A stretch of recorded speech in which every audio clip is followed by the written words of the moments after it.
Okay, we're back with the kubota RTV 1100, 2000, RTV 900, 2004. I got a nice new engine here from a friend that deals with this stuff. It is a D902E4. It did come out of a zero-turn motor. That's what the ZD1021 means. This motor is the exact same block as the one that came out of the 2004 RTV 900. It is the D902 block. This one happens to be put some light on the situation here for you. Somehow, I don't know how. Let's see, here we go. Here's all the information. This is a 2019 motor. Everything here is the same as my motor that's coming out, except this is a 2019, mine is a 2004. This motor's only been started to make sure it ran.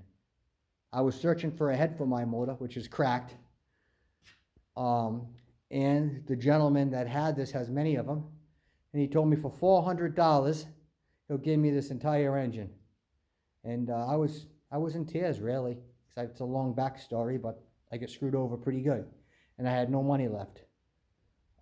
So for practically the price of a new head, which is $400, he gave me this entire engine. And man, I have to change a few things over.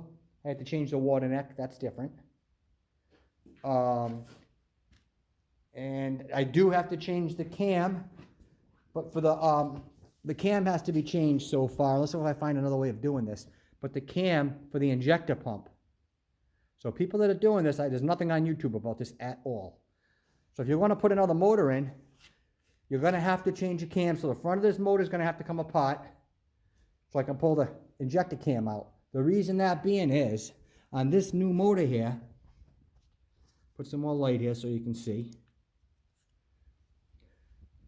All right, now this block is meant, this is for the power steering pump here on the RTVs. That's where it bolts to.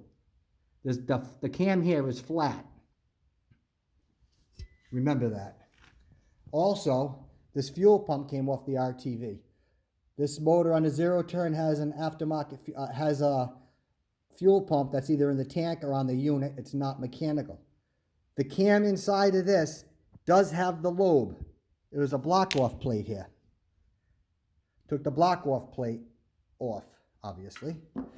And the lobe is here. So my fuel pump, mechanical pump, was able to go right up into here and work. Regardless, I didn't know at the time that I was going to have to pull this apart anyway for that cam like I'm talking about. If your motor that you're replacing does happen to have what I'll show you, a notch here to accept a fuel pump, you're great. Because for the power steering pump, you're great because you don't really have to use this fuel pump. You can put an electric pump in. That's not a big deal. That's worst case scenario, but you can get around that. I happen to be able to use this one. So yeah, this motor obviously brand new. I mean, this is a beautiful. Look. There's not even paint off the pulley. The paint is still on the teeth for the flex plate. I mean, the motor is absolutely beautiful. For $400, I couldn't thank him enough. So it's worth changing the motor. I was almost going to take the head off of this and just replace my head, but I'm not even going to bother now. So anyway, let me show you on this cam here. And we'll get back to pulling the motor like the whole video is about. I'm getting off track. This is where the power steering pump mounts on the old motor. Now, you'll see inside there's a notch to accept the nail end of the shaft on the power steering pump. The other cam does not have that. So the cam has to be pulled. So I got to pull the injector pump off, pull the front of the motor apart, which kind of sucks, but it's got to be done. The only other way would be to change the steering, put electric steering on, or put a different pump on somehow for the steering, which I may look a little bit into that, but more than likely I'm just going to change this.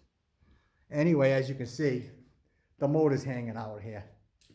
And you can also see the transmission, the rear end is all still attached. And my motor's out.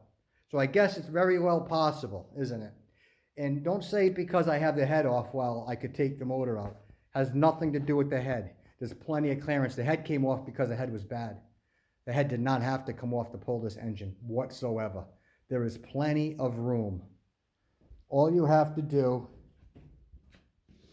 again, this is a 2004, and I don't know if the newer ones, the X's are different, but you can see, actually, it's even lined right back up. I don't even have to reline it up. The bolt came undone. I took the bolt out right there. There's another bolt on the other side, the exact same thing. The bolt came out there, and there are 2 bolts. I'm going to try and do this. Apologize for the camera. Let's see here. I don't know. Underneath here, there's 2 bolts. You'll see them. I just, there you go. There's 2 bolts right there. Take those 2 bolts out. That way, this transmission, when you go to do the motor, and look, I have a gaff setup here. I'm working in a garage that wasn't meant for this. So I had to make a little thing here to work. But yeah, this transmission, you're not going straight out. You're going like this. The shafts turn. So the transmission turns. The 4 bolts are the only thing holding it in place. Take the 4 bolts out. Pick up the motor. Tip it. And it fell out. It literally fell out on me. It went forward. I pulled it back so I could obviously lift it up now and get it out of here. But all the nonsense saying that this motor has to, everything has to come apart to do it is absolutely wrong. On a 2004. Let me stress that. I don't know about other models in other years. 2004 Kubota RTV 900, 3-cylinder diesel. The engine most certainly comes out without having to take everything else apart. There's your dinner. I'm stealing that from somebody else. So yeah, I haven't even looked in here at all. This is the first time I'm looking in here. Anyway, yeah, that's what this video is about. And I'm going to continue on fixing the rust. I don't know if you've seen this yet. This is the completed job I did. If you look at the other video, you'll see how bad it was. So this is all bent, welded. It's not looking pretty. I didn't make it to look pretty. I meant it to work.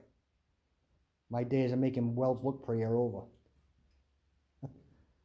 I had to have somebody come in and do this for me as it is. I can only tack it. I can't even weld anymore. I got hurt a while back and stopped me pretty much from welding. So I have to have some help here. But anyway, yeah, that's the new pipe I bent. Not perfect, but it came out okay.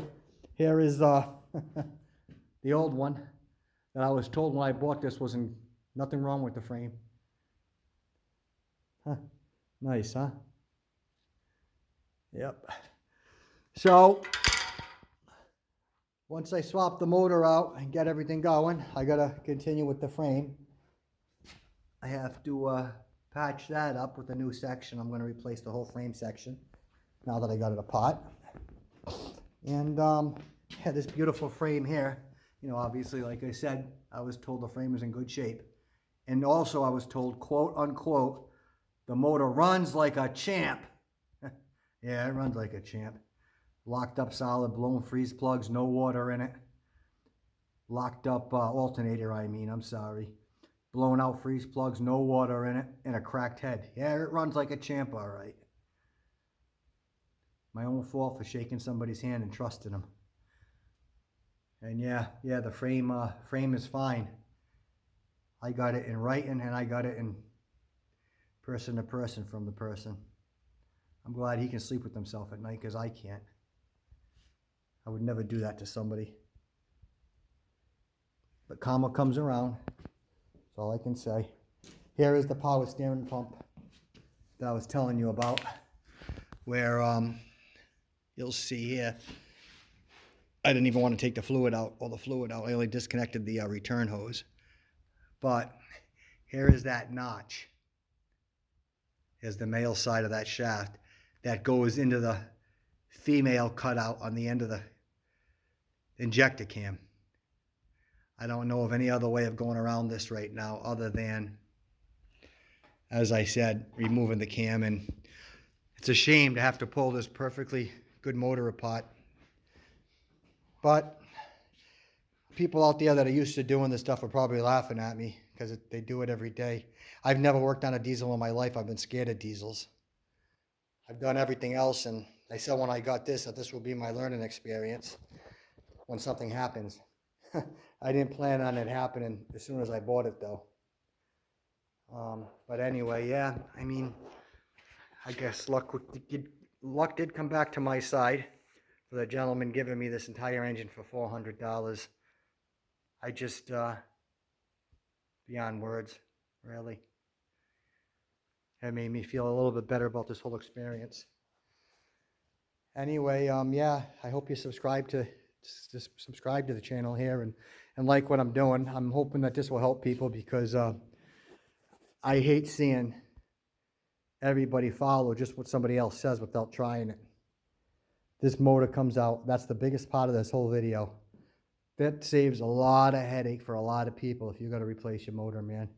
And also the knowledge here that I'm going through of these cam gears if you don't already know. You're welcome to contact me if you want any more information or if you have any suggestions for me as well. Said I'm learning here. I'm only going to tell you what I know for a fact. I'm not going to repeat just what I hear from other people. You need to have your own experiences, people. If you just go by what everybody else says, you're never going to learn or know how things work better. This being a perfect example. Find out for yourself. Use what everybody else says as knowledge, but find out for yourself. Have your own experiences. Because here I was going to replace the head on this thing, not knowing I even had to. Look at this. Yeah, those freeze plugs I replaced because they were blown right out. Beautiful job, huh? I didn't do that. That stuff was all there from whoever tried gooping it up and stuff, which I didn't scrape it all off. I just put the new freeze plugs in because I did plan on using this motor. I didn't know the head was cracked. I took the head off only for precautions. I had everything apart here. I says, you know, let me replace the head gasket just in case I don't have further problems down the line. And sure enough, when I pulled the head cleaned up underneath, I saw a crack. I'll show you the crack too in a minute. But when I started this thing, when I was buying it, the night I was buying it, let me tell you, it was 0 degrees out. There was snow on the ground. It was dark. My flashlight died as soon as I got there. Couldn't see much at all. And he handed me an alternator belt. And he told me that, yep, sorry, I mean, of course, this stuff just happens when you're going to sell something, he told me. Alternator belt blew off, but we can start it and run it down the road. We did a circle in his driveway, and I said, listen, I'm not going to crawl up in the snow. He seemed like a good gentleman, and I took his word for it. I shook his hand. Couldn't see anything else, obviously, until the next day when I got home. And then as I replaced the belt, when I went to go replace the belt, I found the alternator completely lock solid. I believe it's still here. I can show it to you. Where is it? Not even sure what I did with the alternator. I'm not sure where it is. Anyway, it's lock solid. And he knew it was lock solid because it was smashed. The casing of the alternator was actually smashed with a hammer. So we was having problems with it for a long time and kept hitting it. And it finally locked up on him. As far as the freeze plug blowing out, he knew that too. He just straight out lied to me. So, yeah, I found out I had to buy an alternator. It cost me $300 at Kubota. I know I could get it cheaper other places. I live next to a Kubota dealer. I thought I'd use a good unit. And, you know, I don't know if it was the best choice, but it was the choice I made. So I put the alternator in, started it all up. And there was no fluids mixing. There was once I put antifreeze in it, because there was nothing in it, obviously, from overheating. Maybe from the belt being locked up. From the belt being off and the alternator being locked up, it probably overheated. I'm losing my train of thought because there's so much going on at once here. Yeah, so I put fluids in it, put the new alternator on, the new belt, started it up, and nothing was mixing. Antifreeze was clean. I mean, it wasn't clean. It was a mess, but it wasn't mixing with oil. The oil, it wasn't milky. Nothing was coming out the exhaust. So I didn't expect having a bad head. It just looked terrible from, the freeze plugs being blown out. I figured, the head gasket is going to be close to being bad. So let me just replace it out of curiosity, to be safe. And that's when I found the crack. Looking for a head. Of course, I came across the motor, like I said. Anyway, this is the head.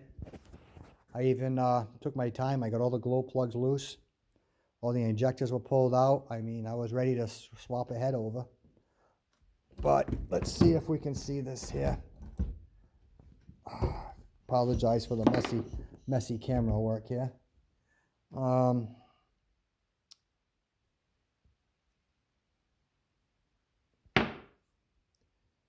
Let's see if I can show you the crack again. You can feel it. Oh, yep, you can feel it with your fingers. So anyway, there's the crack. Goes right down into the seat. And you can actually feel it. You can actually feel how that's, if you were to put a straight edge on that, I guarantee that, I don't know what the thousandths are, but there's definitely a lot of, there'd be a lot more clearance than there's supposed to be. So yep, that's where I'm at here. I mean, I got a lot of sheet metal work to do, frame chassis work to do. I have somebody come in and do the welding for me, but I can at least bend the metal. Yeah, look at this thing, how beautiful. Look at the exhaust manifold. I mean, inside the water neck, the inside of the engine, I mean, literally brand new. Look at that. I'm just glad it worked out. Anyway, as Dow would say, there's your dinner. See you soon.